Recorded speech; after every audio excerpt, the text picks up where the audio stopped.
The first book of Samuel, chapter 22.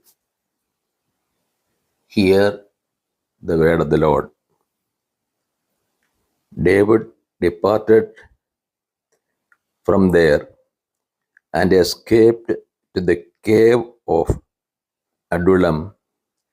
And when his brothers and all his father's house heard it, they went down there to him. And everyone who was in distress, and everyone who was in debt, and everyone who was discontented gathered to him, and he became captain over them. And there were with him about 400 men.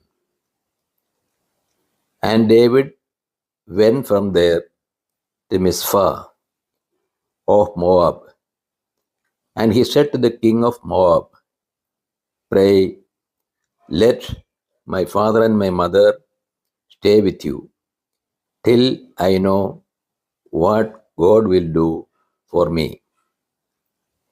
And he left them with the king of Moab, and they stayed with him all the time that David was in the stronghold.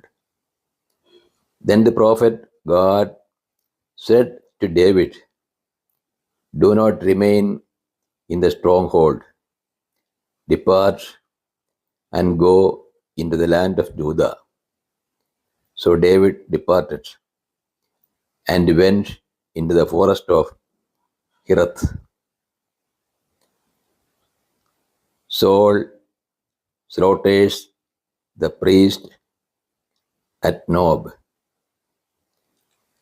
Now Saul heard that David was discovered and the men who were with him. Saul was sitting at Gibeah under the tamarisk tree on the height, with his spear in his hand, and all his servants were standing about him. And Saul said to his servants who stood about him, Hear now, you Benjaminites, will the son of Jesse give every one of your fields and vineyards? Will he make you all commanders of thousands and commanders of hundreds, that all of you have conspired against me? No one discloses to me when my son makes a league with the son of Jesse. None of you is sorry for me or disclose to me that my son has stirred up my servant against me to lie in wait, as at this day. Then answered Doeg the Edomite, who stood by the servants of Saul, I saw the son of Jesse coming to Nob, to Ahimelech, the son of Ahitub, and he inquired of the Lord for him, and gave him provisions, and gave him the sword of Goliath the Philistine.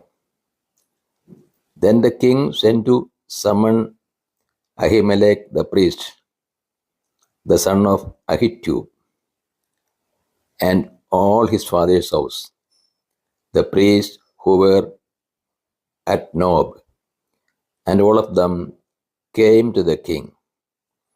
And Saul said, Hear now, son of Ahitub. And he answered, Here I am, my lord.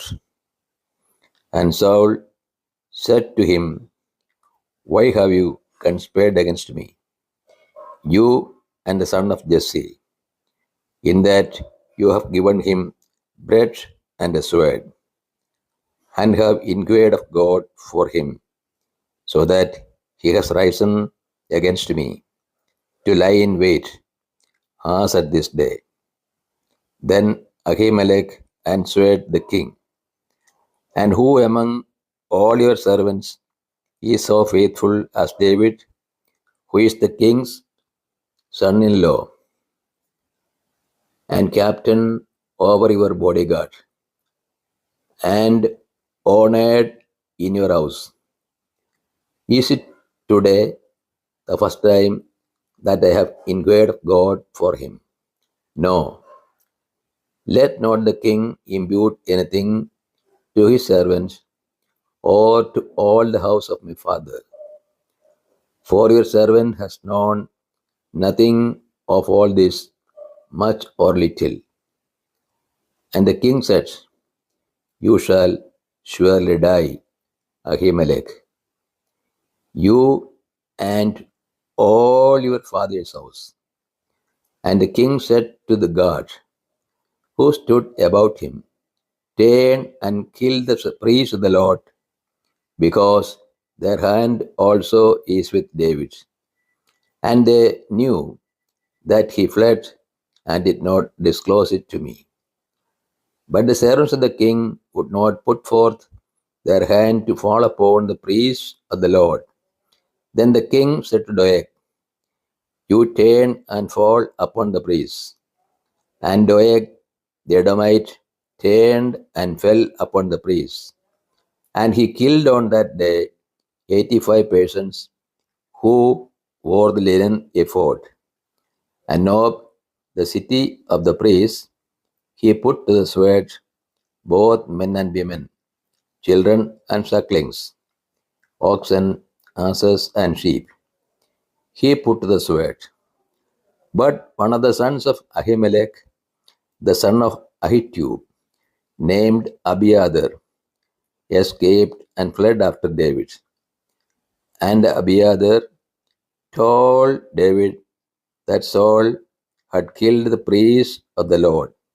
And David said to Abiathar, "I knew on that day, when Doeg the Edomite was there, that he would surely tell Saul, 'I have occasioned the death of all the persons of your father's house. Stay with me, fear not, for he that seeks my life, seeks your life. With me you shall be in safekeeping.'" This is the word of the God to us.